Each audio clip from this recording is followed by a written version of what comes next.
Welcome creators, कैसे हैं आप लोग। तो आज हम लोग करेंगे मध्यकालीन या मुस्लिम कालीन शिक्षा के गुण या दोष। तो इसके पहले हम लोग एक पार्ट कर चुके हैं जिसमें हम लोगों ने जाना था कि मुस्लिम शिक्षा क्या होती है, मुस्लिम शिक्षा का इतिहास कब से शुरू हुआ और मकतब और मदरसे क्या हैं, मुस्लिम शिक्षा में जो शिक्षा की व्यवस्था है वो किस प्रकार की थी। तो मुस्लिम काल को हम लोग पूरा समझ चुके हैं। तो इसका एक पार्ट हम लोग कर चुके हैं इस क्लास का। आज ये सेकंड पार्ट है। तो अगर आप लोगों ने वो क्लास नहीं देखी है तो प्लेलिस्ट में जाइए, विजिट करिए, आप लोगों को क्लास मिल जाएंगे। तो आज हम लोग समझने वाले हैं मुस्लिम कालीन शिक्षा के गुण। तो मुस्लिम कालीन शिक्षा के गुण कौन कौन से हैं ये हम लोग अपनी क्लास में समझेंगे। तो पहला है धार्मिक एवं लौकिक शिक्षा का समन्वय। क्या है? धार्मिक एवं लौकिक शिक्षा का समन्वय। मुस्लिम शिक्षा धर्म पर आधारित थी। किस पर आधारित थी? धर्म पर, क्योंकि मुस्लिम धर्म के व्यक्ति ही मकतब एवं मदरसों में प्रवेश लेकर शिक्षा प्राप्त कर सकते थे। अन्य किसी भी धर्म के व्यक्ति को वहां पर प्रवेश लेकर शिक्षा प्राप्त करने का अधिकार नहीं था। इस्लाम धर्म में परलोक एवं पुनर्जन्म पर विश्वास नहीं किया जाता था। इस्लाम धर्म में ये विश्वास नहीं किया जाता था कि मरने के बाद मनुष्य का पुनर्जन्म भी होता है। वो ये सब कुछ नहीं मानते थे। उनका मानना था कि इसी जीवन में व्यक्ति के पास जो भी वैभव सुख संपन्नता आ सकती है वो आ जाएगी, अन्यथा मृत्यु के बाद किसी को कुछ नहीं मिलता है। तो वो उनका ये विचारधारा थी उनकी। अगला है निःशुल्क शिक्षा। निःशुल्क शिक्षा क्या है? प्राथमिक शिक्षा, अर्थात मकतबों में शिक्षा निःशुल्क थी। मकतबों में जो शिक्षा है वो कैसी थी? निःशुल्क थी। वहाँ पर किसी भी प्रकार का शुल्क नहीं लिया जाता था। प्रत्येक मस्जिद में प्राथमिक शिक्षा की व्यवस्था थी।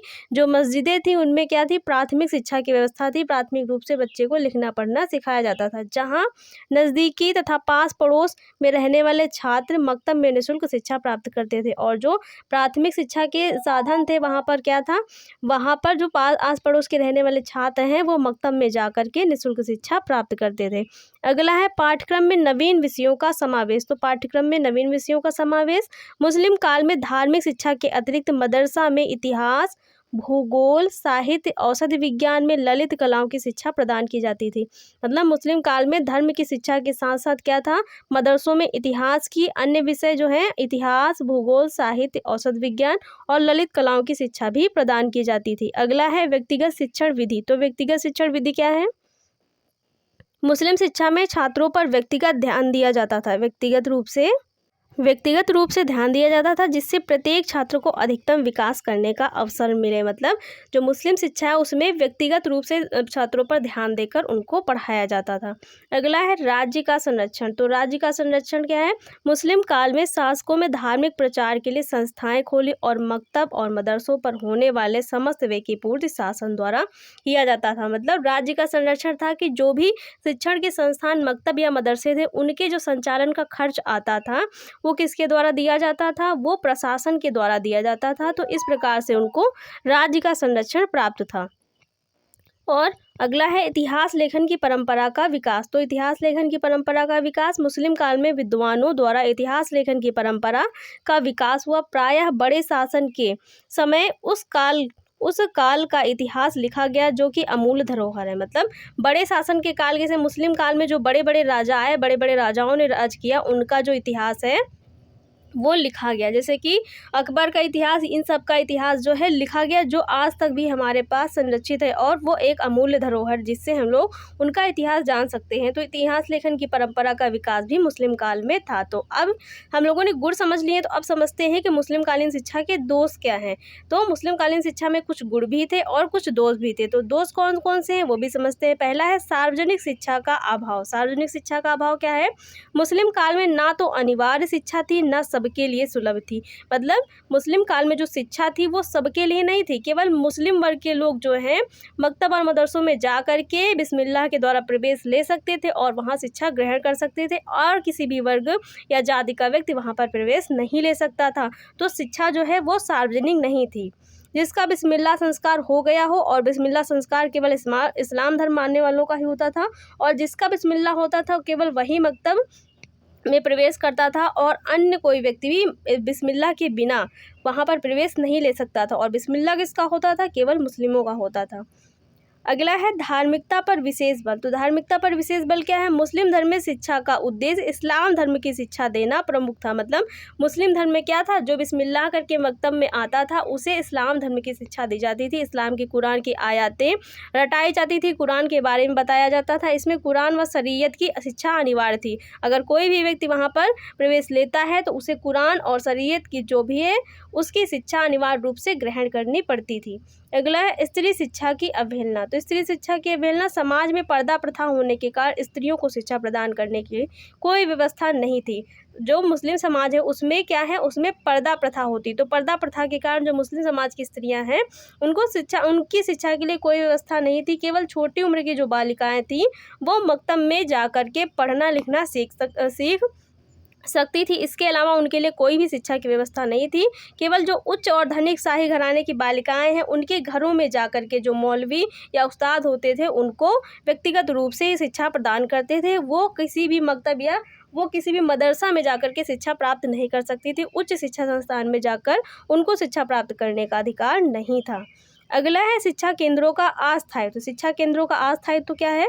मकतब मदरसा की स्थापना संचालन धनी व्यक्तियों द्वारा किया जाता था। मकतब और मदरसों की स्थापना किसके द्वारा किया जाता था? जो धनी वर्ग के व्यक्ति थे या फिर जो राजा आएगा, जो राजा बनेगा वो क्या करता था? एक मकतब और मदरसे की स्थापना करता था। लेकिन उनकी मृत्यु होने पर ऐसी संस्थाएं बंद हो जाया करती थी और जब वो राजा मर जाए या उसकी मृत्यु हो जाए तो उसकी खोली गई जो शिक्षण संस्थाएं हैं वो बंद हो जाया करती थी। उनको चलाने वाला कोई अन्य नहीं था।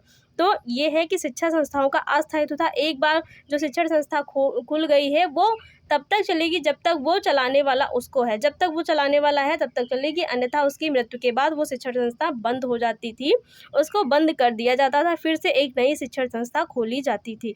तो ये है शिक्षा केंद्रों का अस्थायित्व। अगला है अरबी तथा फारसी भाषा की प्रधानता।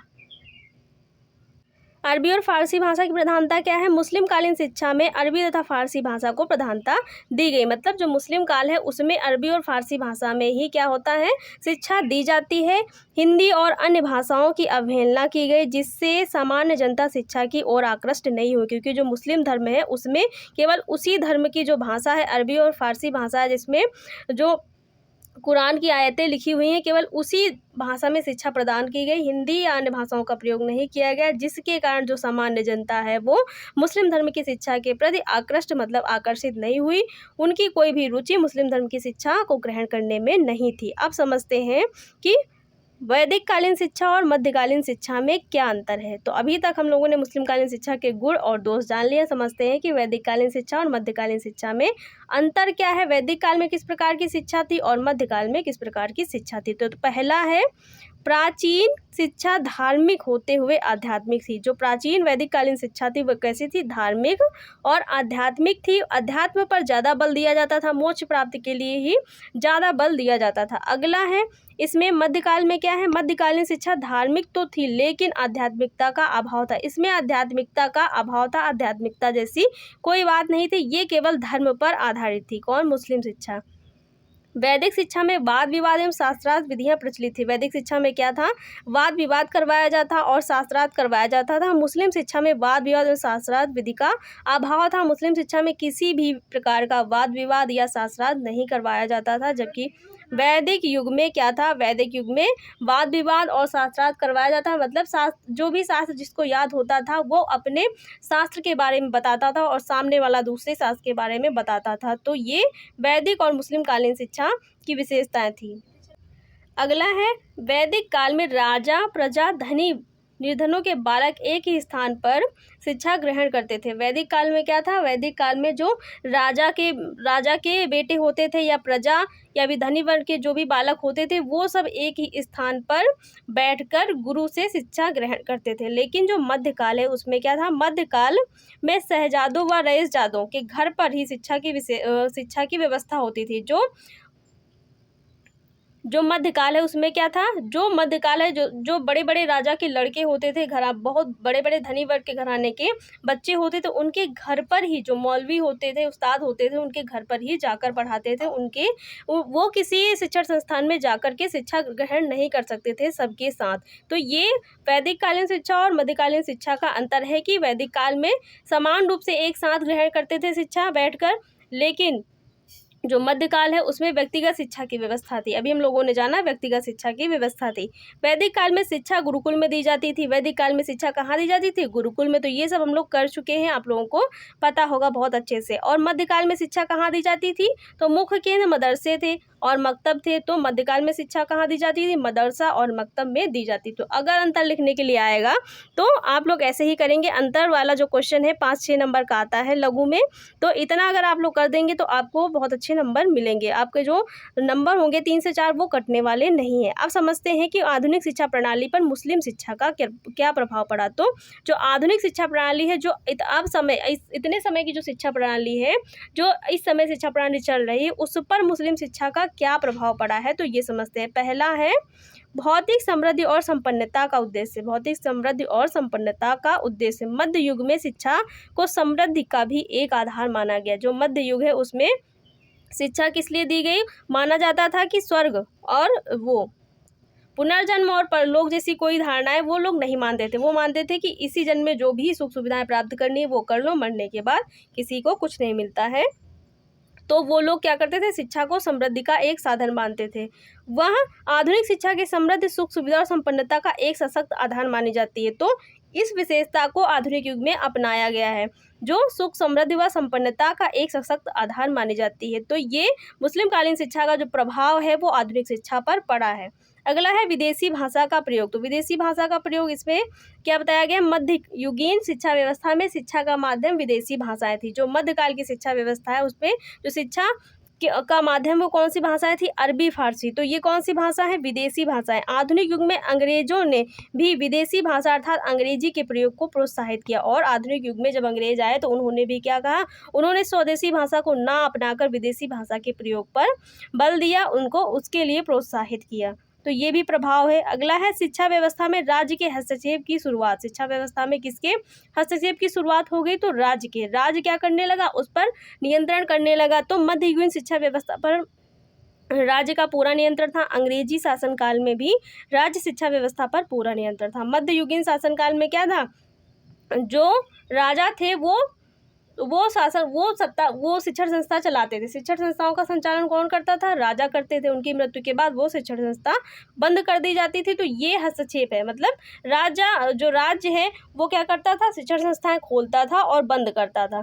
लेकिन उसके बाद क्या हुआ? उसके बाद जैसे ही स्वाधीन भारत में शिक्षा का राज्य पर नियंत्रण हस्तक्षेप से बरकरार है। उसी प्रकार क्या है? अंग्रेजी शासनकाल में भी उन्होंने राज्य से क्या लिया? राज्य से सहायता ली और राज्य क्या करता था? शिक्षा पर नियंत्रण करता था।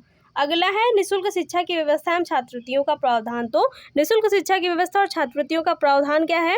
इसमें मध्यकालीन मुस्लिम शिक्षण संस्थाओं में कक्षा की निःशुल्क व्यवस्था थी। मतलब जो शिक्षा है, शिक्षा की क्या थी? शिक्षा की निःशुल्क व्यवस्था थी। स्वाधीन भारत में भी प्राथमिक स्तर पर निःशुल्क शिक्षा थी। तो जो मध्यकाल है उसमें जो प्राथमिक स्तर की शिक्षा थी वो कैसी थी? निःशुल्क थी। और जो स्वाधीन भारत है उसमें भी क्या था? उसमें जो प्राथमिक स्तर की शिक्षा है वो भी निःशुल्क है। जहाँ तक छात्रवृत्तियों का प्रश्न है तो भारत में विभिन्न आधारों पर छात्रवृत्तियां प्रदान की जाती हैं। जहाँ पर छात्रवृत्तियों का जो प्रावधान है, स्कॉलरशिप का जो प्रावधान है, भारत में विभिन्न आधारों पर जो स्कॉलरशिप है, छात्रवृत्ति है, वो प्रदान की जाती है। अगला है नियमित आर्थिक सहायता की शुरुआत। तो नियमित आर्थिक सहायता की शुरुआत मुस्लिम शासकों ने खुले हाथों से मुस्लिम शिक्षण संस्थाओं को आर्थिक सहायता दी। जो मुस्लिम शासक थे, जो बड़े बड़े राजा होते थे, वो क्या करते थे? अपने स्वयं के शिक्षण संस्थान खोलते थे। खुले हाथों से शिक्षण संस्थाओं की सहायता करने के लिए जो धन है वो देते थे। और मध्य युग के मुस्लिम शासकों की इस परंपरा को आधुनिक शासकों ने भी अपनाया। मध्य युग के जो मुस्लिम शासक हैं उनकी इस परंपरा को आधुनिक शासकों ने भी अपनाया। अंग्रेजों ने आधुनिक भारत की शिक्षा व्यवस्था को संगठित करने के लिए 1854 में वुड का घोषणा पत्र जारी किया। तो इस घोषणा पत्र में क्या किया गया था? शिक्षा के लिए जो है धन की व्यवस्था की गई थी। इसमें कहा गया था कि जो शिक्षा व्यवस्था है वो कैसी होनी चाहिए? अच्छी होनी चाहिए। उसमें शिक्षण संस्थाओं को आर्थिक सहायता देने का आश्वासन भी दिया गया था। और इस घोषणा पत्र में जो शिक्षण संस्थाएं हैं उनको आर्थिक सहायता देने का आश्वासन भी दिया गया था कि उनको धन के रूप में जो सहायता देनी चाहिए, जो ज़रूरत है उनकी की जाएगी। आधुनिक शिक्षा प्रणाली पर जो वास्तविक और व्यापक प्रभाव पड़ा वो किसका है? अंग्रेजी शिक्षा का था, ना कि मुस्लिम शिक्षा का। तो जो आधुनिक शिक्षा पर प्रभाव पड़ा है वो सबसे ज़्यादा किसका पड़ा है? अंग्रेजी शिक्षा का पड़ा है, ना कि मुस्लिम शिक्षा का। तो आधुनिक शिक्षा पर किसका प्रभाव है? आधुनिक शिक्षा पर अंग्रेजी शिक्षा का प्रभाव है। अंग्रेजी शिक्षा का प्रभाव है, मुस्लिम शिक्षा का प्रभाव उतना नहीं पड़ा। अंग्रेजी शिक्षा का जो आधुनिक शिक्षा है उस पर ज़्यादा प्रभावित रही और ज़्यादा प्रभाव अंग्रेजी शिक्षा ने डाला आधुनिक शिक्षा पर। तो इतना हम लोगों ने कर लिया है और इसके साथ ही आप लोगों का जो चैप्टर है पूरा कंप्लीट हो गया है। अब इसके बाद ऐसा कुछ नहीं है जो आपके इस चैप्टर में इंपॉर्टेंट हो और आपके एग्जाम में पूछा जाए। जितना इंपॉर्टेंट था, जितना ज़रूरी था, सब हम लोगों ने 2 पार्ट में कवर कर लिया है। तो गाइस, आप लोगों को क्लास कैसी लगी? अगर क्लास अच्छी लगी हो तो वीडियो को लाइक, शेयर और चैनल को सब्सक्राइब करिएगा। Thanks for watching guys.